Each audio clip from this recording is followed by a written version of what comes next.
Aquí estamos por tu bienestar. Aquí estamos para hacerlo todo por ti. Tu salud es la razón que nos hace vibrar. No hay esfuerzo que por ti no podamos cumplir. San Vicente Fundación. Muy buenos días a todos. Primero que todo quiero agradecerles por tomarse pues el tiempo de un fin de semana para venir a escucharnos.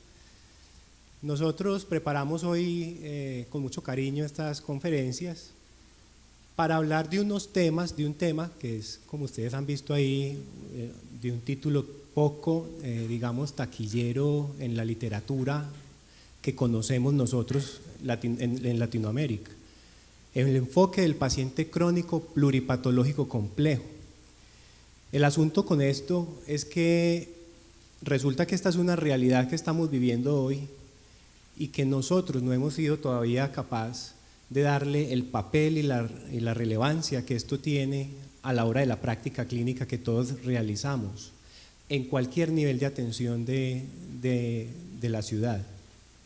Entonces, debido a eso, nosotros quisimos darle la relevancia que esto tiene y comenzar a reflexionar sobre este tema. Y esa es la invitación y queremos que tengan esa mente abierta. Más que unas conferencias, queremos como una conversación con ustedes y una reflexión acerca del paciente crónico pluripatológico complejo, y esa es como una provocación que queremos hacerles a ustedes. Entonces, la agenda que voy a desarrollar a continuación es la siguiente.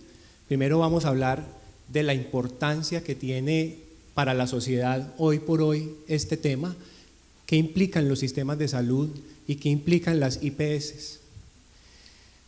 Vamos a hablar de la cronicidad y la pluripatología como retos a cualquier sistema de salud en el mundo. Vamos a mirar qué es esto del envejecimiento activo. Vamos a hablar un poco de los modelos de atención de los pacientes pluripatológicos crónicos, partiendo también de los conceptos de cronicidad, pluripatología y complejidad, para finalmente ustedes sacar sus propias conclusiones y yo también. No sé qué tanto les guste a ustedes leer acerca de mitología, a mí me gusta, y me encontré este mito que me parece muy importante y relevante para dimensionar el problema de la cronicidad que hoy estamos asistiendo. Este mito es un mito romano, se conoce como el mito de Aurora y Títono o Titón. Aurora es una deidad, la diosa romana del amanecer, ¿no es cierto? Esta divinidad la describen como una divinidad que sale volando por la madrugada anunciando la llegada del sol. Resulta que Aurora se enamoró profundamente de Títono, pero lógicamente Títono no era un dios, no era una divinidad, era un mortal, un simple mortal. El amor era tan profundo que Aurora decidió pedirle a Zeus que le confiriera a Títono el don de la inmortalidad. Y Zeus le concedió a Títono el don de la inmortalidad. Pero a Aurora se le olvidó un detallito. No le pidió a Zeus que le concediera a Títono el don de la eterna juventud. Bueno, vaya olvido el que tuvo Aurora. Entonces, ¿qué problema ocurrió? Aurora, como una diosa, siempre joven y linda, y Títono comenzó a volverse un viejito, lento, con muchas patologías crónicas. O sea, Títono se convirtió en un paciente crónico, pluripatológico, complejo. Eso le provocó a Aurora tanta tristeza que al verlo cada vez envejecer y declinar funcionalmente, prefirió convertirlo en un grillo y convirtió a Títono en un grillo. Y finalmente se dice pues que Aurora todas las mañanas llora a Títono y ese es el rocío de la mañana, ¿cierto? Entonces tenemos una realidad que es evidente y desde la mitología griega y romana ya se hacía evidente este problema. Incluso pues Títono es el claro paciente crónico pluripatológico, pero hay un precio que se paga por vivir más.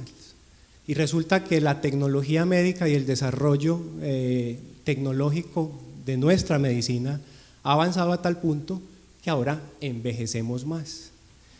Ese aumento en la supervivencia humana tiene costos, y ustedes conocen a la OCDE, la OCDE, que es la Organización para la Cooperación y el Desarrollo Económico, organización a la cual Colombia pretende ingresar, y tenemos que interrogarnos lo que nos va a costar vivir más, a la luz de los criterios que la OCDE propone como vivir más. Vivir más significa que entonces, al tener una edad más avanzada, aumenta la fragilidad de la persona. Hay aumento en las descompensaciones de sus patologías, requieren mayor asistencia sanitaria. Esos pacientes o esas personas tienden a hospitalizarse más. Hay un deterioro funcional progresivo, hay altos índices de dependencia y hay un mayor consumo de recursos. Siempre tenemos que aprender a leer la política, y políticamente hay que comprender qué también hay detrás de estas iniciativas de la OCDE, pero eso cuánto nos va a costar. Y esto es una realidad a la cual ya estamos asistiendo. Esta es nuestra pirámide poblacional para Colombia, de acuerdo a la Encuesta Nacional de Demografía y Salud para el 2015. La pirámide poblacional de Colombia ya empezó a engordarse en la base y se va volviendo ya una pirámide, ya deja de ser pirámide y se va volviendo más como un cuadradito. Es decir, se empieza a parecer a la tendencia poblacional europea, por ejemplo, de poblaciones longevas. O sea, esto no es algo que esté ocurriendo por fuera de nosotros, eso nos está pasando acá. Y miren el comportamiento a nivel mundial. A nivel mundial observamos cómo la población mayor de 65 años está distribuida fundamentalmente en Europa y en los Estados Unidos y Canadá, lógicamente, donde hay mayor desarrollo y usted puede vivir más. Pero Colombia actualmente tiene una prevalencia de población mayor de 65 años del 7% en aumento. La expectativa de vida al nacer en general, observen que otra vez los países europeos y Canadá y Estados Unidos tienen una alta expectativa de vida, pero Colombia hoy por hoy en promedio para hombres y mujeres tiene 74.1 años. Entonces, evidentemente esto significa unos retos para la salud y los sistemas de salud. Observen cómo es evidente que en la medida en que envejecemos empieza a aparecer el otro término que es la invitación que hicimos hoy, la pluripatología. En la medida en que envejecemos aumenta el número de condiciones crónicas simultáneas en una persona. Y observen cómo a partir de los 60 años el número de condiciones simultáneas en una persona es hasta de 5 hacia arriba. Una misma persona padeciendo 5 o 6 enfermedades al mismo tiempo, ¿cierto? Pero cuidado, hay que saber mirar esta gráfica, porque mire los volúmenes de personas que hay aquí. Resulta que la pluripatología crónica tampoco es que sea exclusiva de los ancianos. Si ustedes hacen el corte acá en 50 o 60 años y cogen todo esto hacia atrás, es mayor el número de personas por debajo de 60 años con pluripatología que por encima de 60 años. Lo que pasa es que tienen menos número de condiciones, pero ya tienen pluripatología por definición. O sea que este problema es un problema muy grande. Bueno, observen cómo se distribuye en este caso, en este informe, el 60% de los norteamericanos, que es donde pues más han publicado y más tienen estudios realizados alrededor de esta problemática, el 60% de los norteamericanos tiene al menos una condición crónica, pero el 42% de ellos tiene más de una condición crónica. Obsérvenlo aquí. El 40% de la población norteamericana está libre de alguna enfermedad en este momento, al menos físicamente. El 12% de ellos tienen 5 o más condiciones crónicas. Eso es muchísima gente. Y mire cómo se empieza a distribuir el porcentaje para dar un total de 60% con al menos uno con una condición, ¿cierto? ¿Qué significa eso en los servicios de salud? Eso significa esto. Por ejemplo, en el caso de las consultas por urgencias, a mayor número de condiciones crónicas es más frecuente las consultas por urgencias. A mayor número de condiciones crónicas es más frecuente tener que estar hospitalizado por lo menos un día. A mayor número de condiciones crónicas es más frecuente que usted tenga que hacer mayor número de prescripciones a estos pacientes. Y a mayor número de condiciones crónicas también es mayor el número de consultas externas que estos pacientes requieren. O sea que estos pacientes significan unas altas cargas de demanda de servicios a los sistemas de salud. ¿Y eso cómo se traduce en el gasto en salud?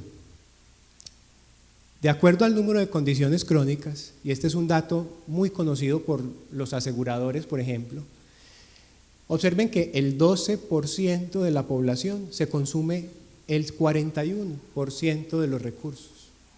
¿Y cuál es ese 12%?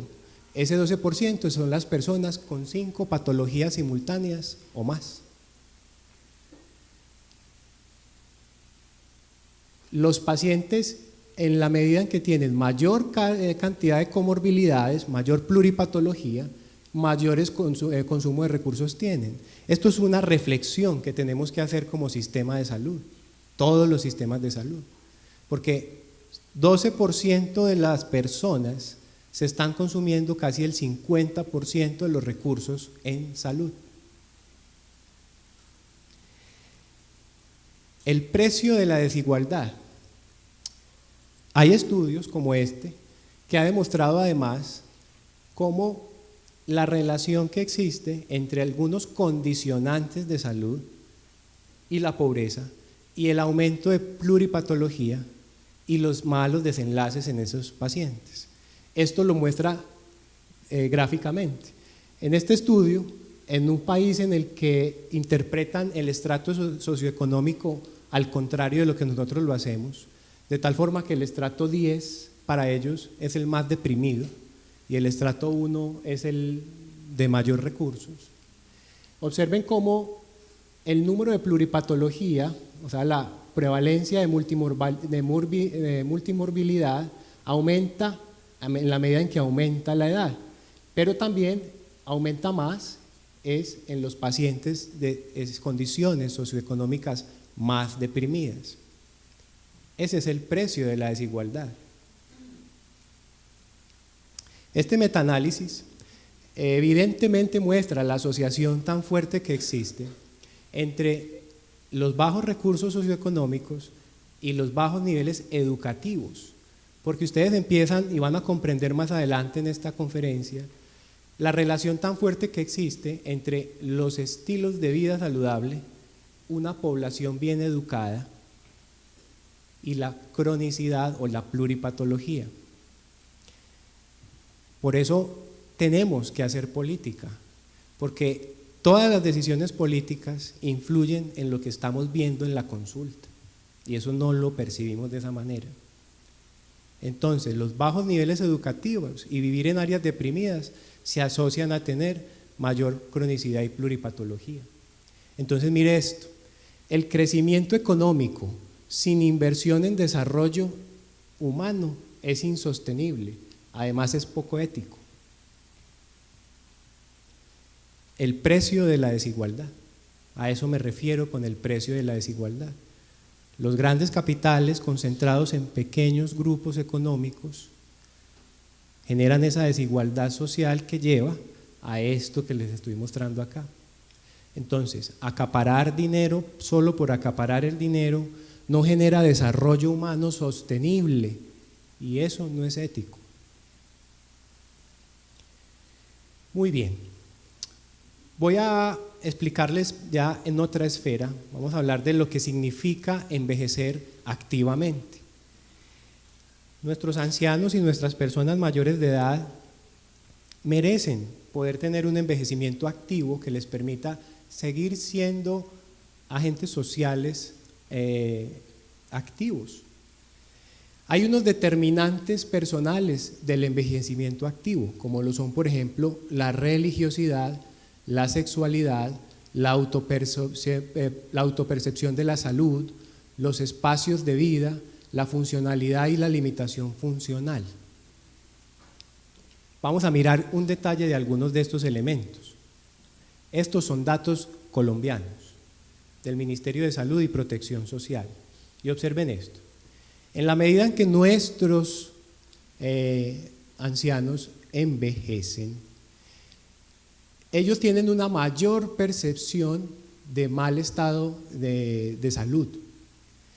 Y en la medida en que son más las mujeres que los hombres las que tienen mayor percepción de un peor estado de salud. Esos sí son datos nuestros. En cuanto a los espacios de vida, mirando esta escala de cuando la persona está ya limitada solo a su cuarto versus es una persona que tiene movilidad ilimitada en los espacios incluso de la ciudad.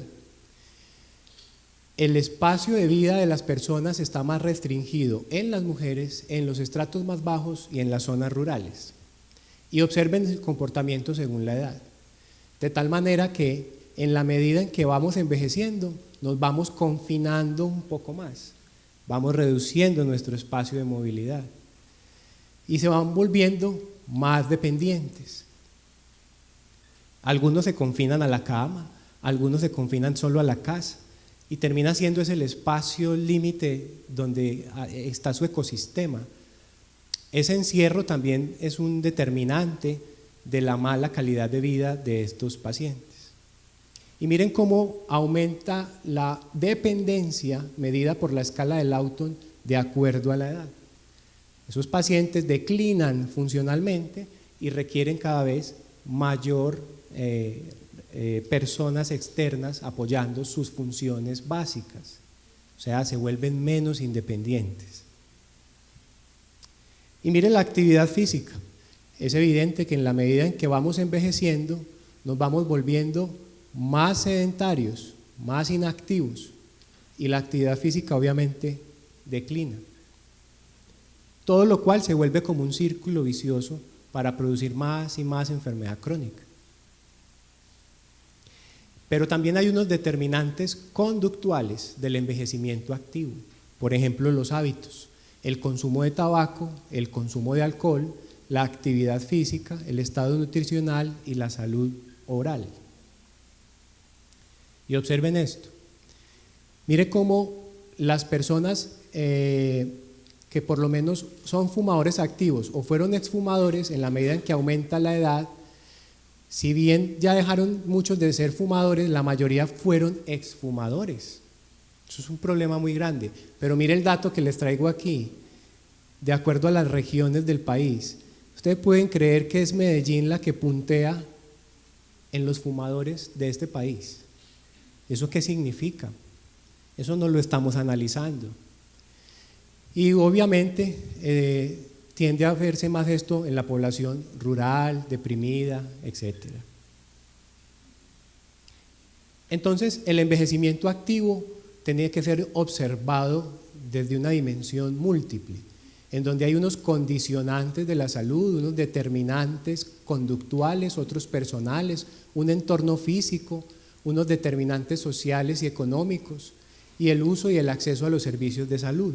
Todos esos ejes que se ponen ahí deberían estar contemplados desde las políticas públicas para poder garantizar que estas personas tengan un envejecimiento activo. El tratamiento de una enfermedad puede ser totalmente impersonal, pero el cuidado de un paciente ha de ser totalmente personal. Entonces ustedes dirán, esto es la carreta que a uno le echan desde siempre en la universidad. Y ¿sabe qué es lo más triste? Que sí, se volvió carreta, se volvió paisaje el discurso, esta retórica, pero esta retórica hay que volver a recuperarla, porque como les voy a mostrar acá más adelante, ahí está la clave del cambio y de la atención de las personas crónicas con pluripatología. Cuando hablamos de cronicidad, nos referimos a esas condiciones físicas o mentales de larga duración, que generalmente tienen más de un año de evolución, progresan lentamente y generalmente son incurables. ¿Qué significa eso? Eso significa que las personas que tienen una condición de cronicidad cargan con esa condición por el resto de sus vidas en la mayoría de los casos. Pero ellos no pasan el resto de sus vidas en un hospital. Nosotros tenemos pacientes muy complejos que permanecen hasta 6 meses aquí hospitalizados. Pero eso no es la vida de una persona. El 90% o más del tiempo que una persona carga con esta enfermedad crónica, lo carga en su casa, en su entorno, acompañado de sus familiares. Es decir, esa carga de la enfermedad la soporta el paciente en su entorno con su familia. Pero ¿cuál es el gran problema? Ni el paciente ni la familia están preparados para eso, porque no los hemos tampoco educado para eso.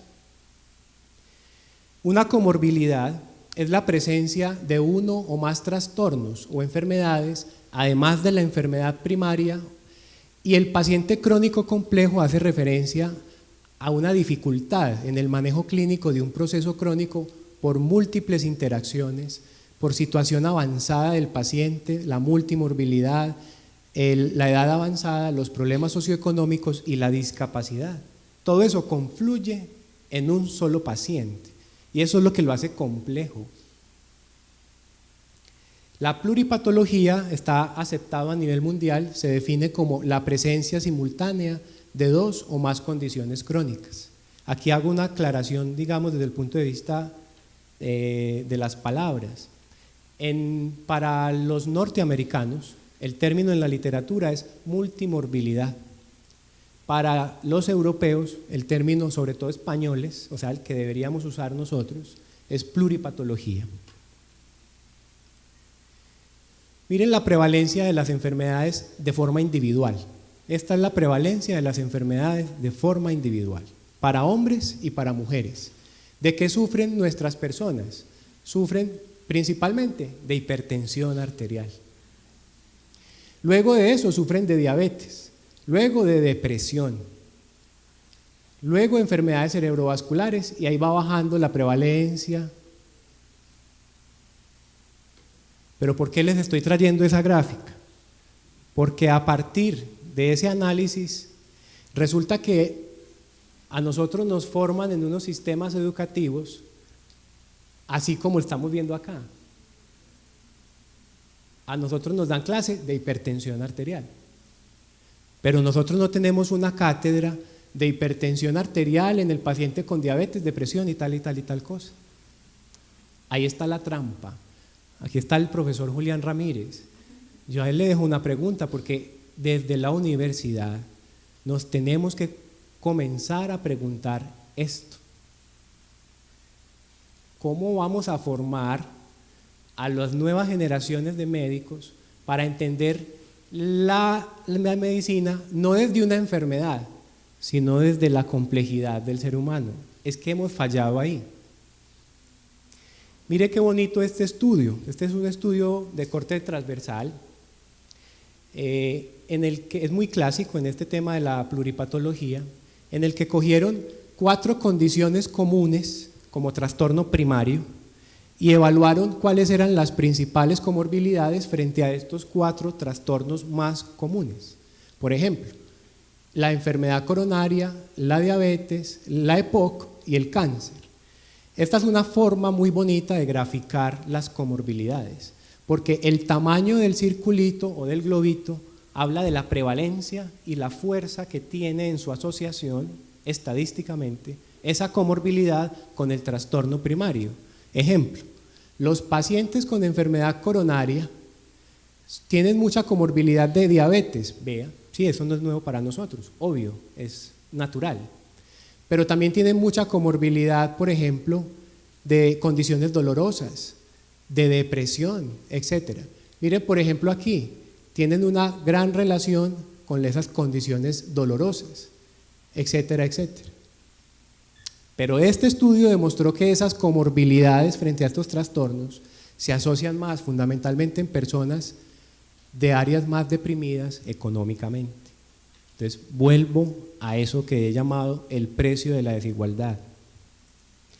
Y esta es otra forma de evaluar las comorbilidades y es un estudio muy bonito también. Este cogió solo una enfermedad como referente o como trastorno principal, la EPOC, y evaluó en una población la EPOC frente a sus comorbilidades y lo graficaron de esta forma y acuñaron este término, comorbidoma.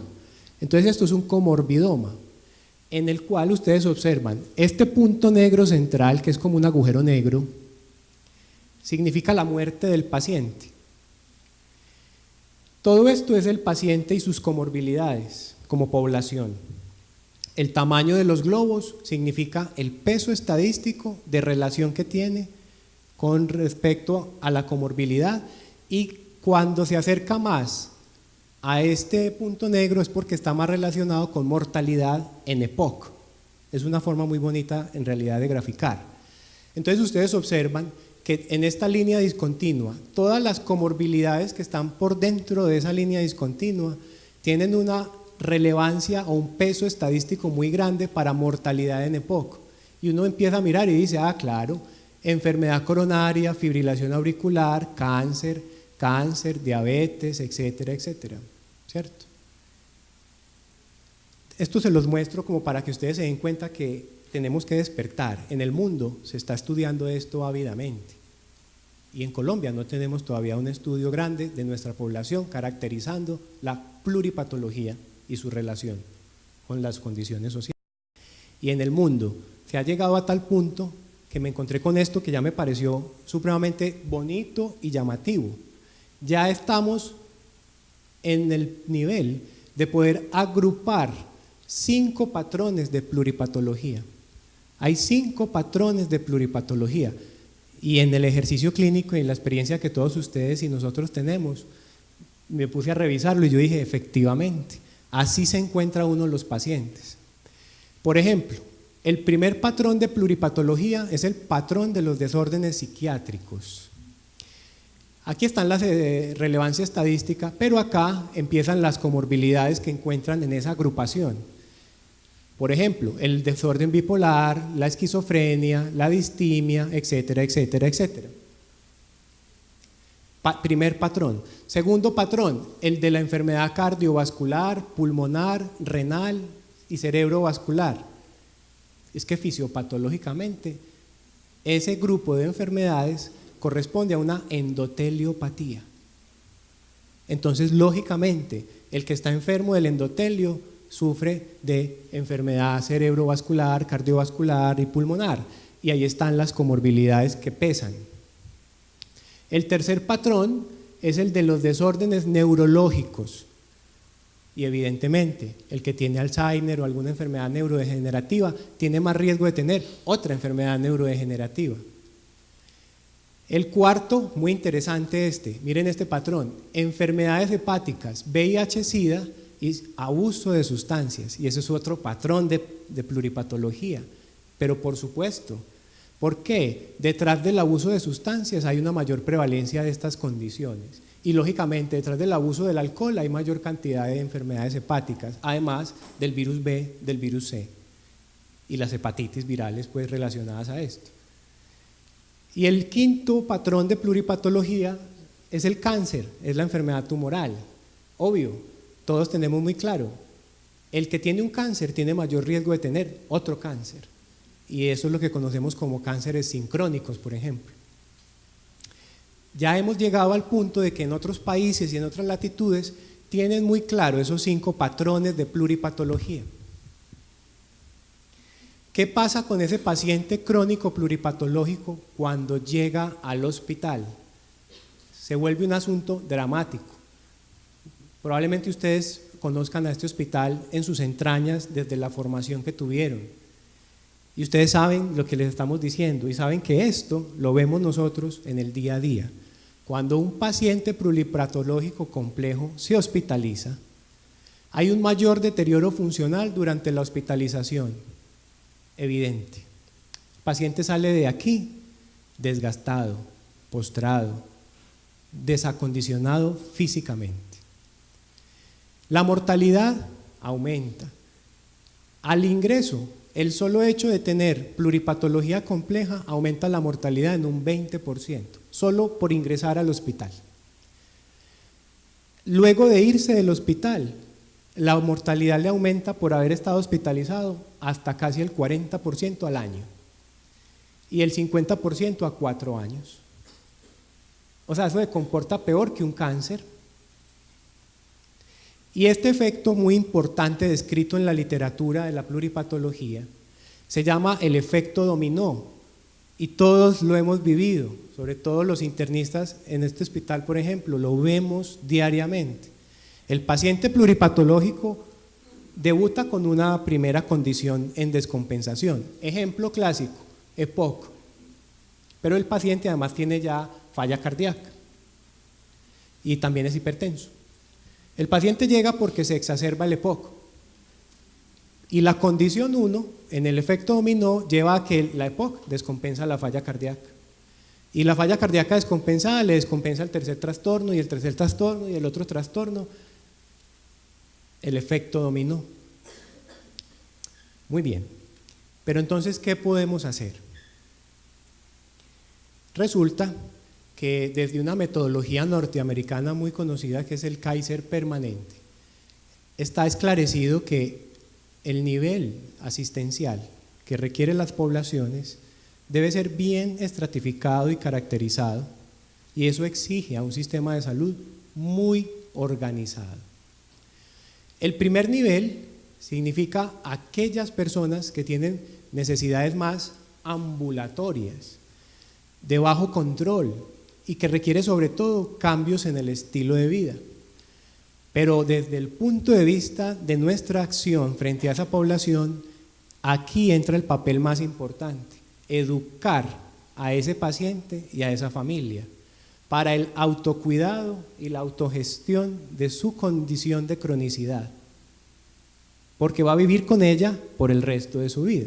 Ahí es que a enseñarle a la persona a vivir con ella.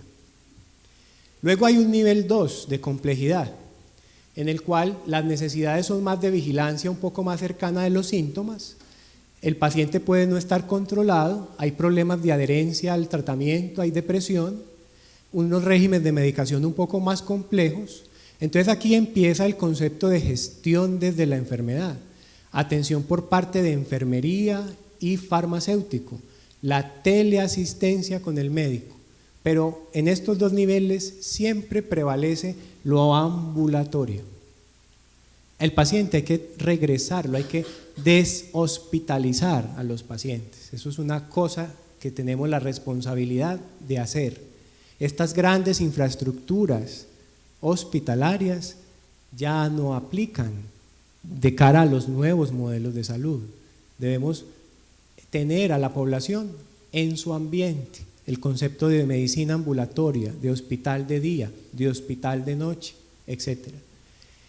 Y finalmente está ese grupo de personas que sí requieren alta dependencia en el cuidado y eso hace que ya sea lo que llamamos la gestión de casos, atención por especialidades médicas muy coordinadas, gestión de los casos. Ya estos son enfermedades avanzadas, condición de comorbilidad muy compleja y aspectos psicosociales complejos y la edad avanzada. Pero miren, debería ser solo hasta el 5% de la población, pero todo este porcentaje tiene que estar en su ambiente natural, en su casa. Entonces, los ejes sobre los que un sistema de salud debe enfocar la pluripatología compleja es esto. Lo más importante es que tenemos que tener objetivos de tratamiento que sean realistas, no excedernos.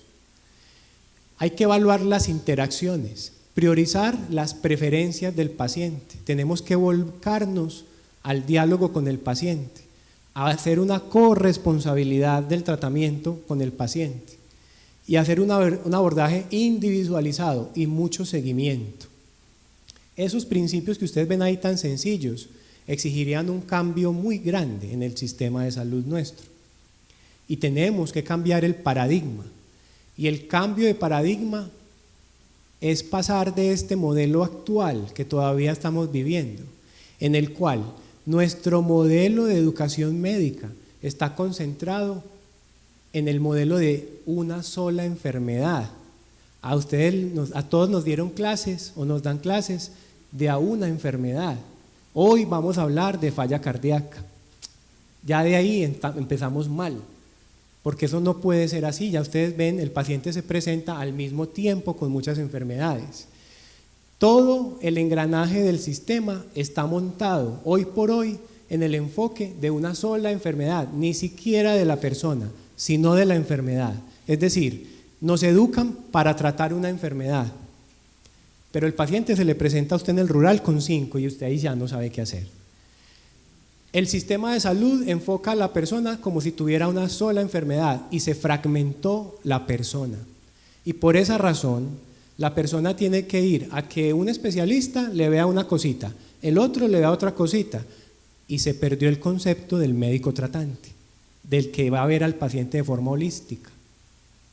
Y la investigación también se basa en una sola enfermedad, porque si usted coge un ensayo clínico aleatorizado controlado y usted mira la población excluida es la realidad, es la que realmente necesitamos tratar, los pluripatológicos crónicos complejos, porque la investigación está diseñada para evaluar un medicamento para la presión arterial y no quieren que el paciente tenga nada más, y esa no es la realidad.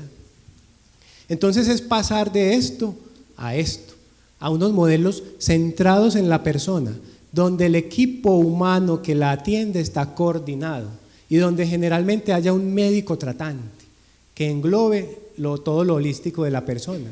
Entonces los modelos tienen que trascender a que el modelo no se debe centrar en las patologías, sino en la persona que tiene pluripatología en un contexto y en un entorno familiar, tomando decisiones concertadas en el proceso diagnóstico y terapéutico y teniendo muy en cuenta a los equipos de soporte como nutrición, psicología, cuidados paliativos, rehabilitación, entre otros.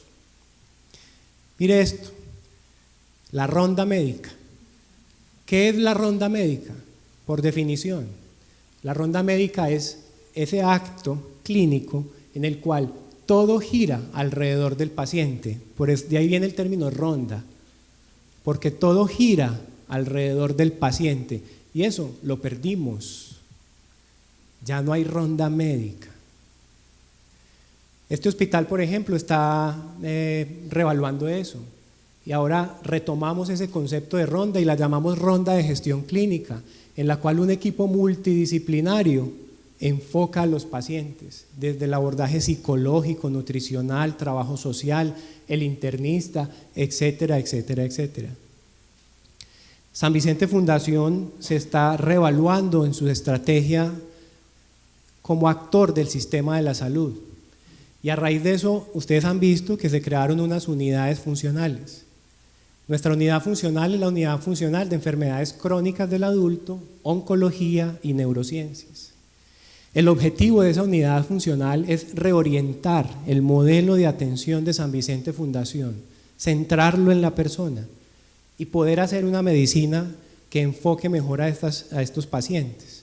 Este es el modelo que declaramos en la unidad funcional, centrado en la persona y en su contexto, a través de una atención programada y planificada, con un paciente activo, informado, involucrado, y un equipo de salud proactivo. Muy importante. Aquí, en la gestión de los pacientes o las personas con enfermedades crónicas, hay una gran diferencia, por ejemplo, con los eventos agudos. Es distinto, porque si yo soy un cirujano y a un paciente le da una apendicitis, yo no puedo prever que le va a dar apendicitis.